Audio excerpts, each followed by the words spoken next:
आज सभागृहामध्ये शेतकऱ्याचा अवमान करणारा भारतीय जनता पक्षाचा नेता आणि माजी मंत्री बबनराव लोणीकर यांनी ज्या शब्दाचा वापर करून म्हणजे शेतकऱ्यांना मोदी हे शेतकऱ्यांचे बाप आहेत अशा प्रकारचा उल्लेख करून आणि शेतकऱ्यांना तुमच्या अंगावरचे कपडे या आम्ही दिलेत, तुमच्या पायातले जोडे चपला आम्ही दिलेत, तुमच्या आई बहिणीला आम्ही पैसे दिलेत, अशा प्रकारचा शेतकऱ्यांना पूर्णतः शेतकऱ्यांचा अवमान करणं, अपमान करणारा आणि जसे काही शेतकरी यांच्या बापांच्या भरोशावर जगतात अशा पद्धतीचं निंदाजनक वक्तव्य त्यांनी केलं।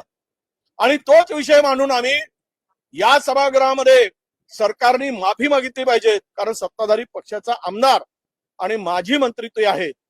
त्यामुळं आम्ही ही मागणी केल्यानंतर आम्हाला तिकडे बोलू दिलं नाही। सरकारच्या एकूण या भूमिकेची सरकारची भूमिका या शेतकऱ्या संदर्भात काय आहे हे स्पष्ट करण्याची आमची मागणी होती।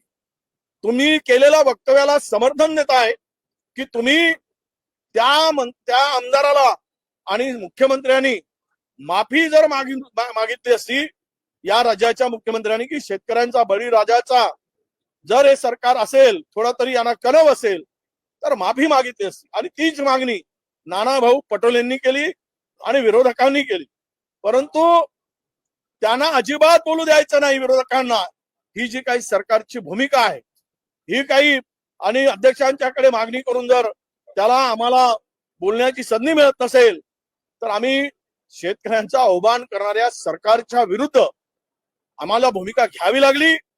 आणि शेतकऱ्यांसाठी आम्ही काय सस्पेंड केलं, काय जेलात टाकलं, काय कुठली सजा दिली तरी शेतकऱ्यांसाठी आम्ही लढू, आम्ही लढणार आहोत। शेतकऱ्यांच्या पाठीमागं सत्ताधारी जरी नालायकपणा करत असतील तरी विरोधक म्हणून त्यांच्या पाठीमागं खंबीरपणे उभं राहण्याचा निर्धार, त्यांचा अवमान महाराष्ट्र कधी सहन करणार नाही।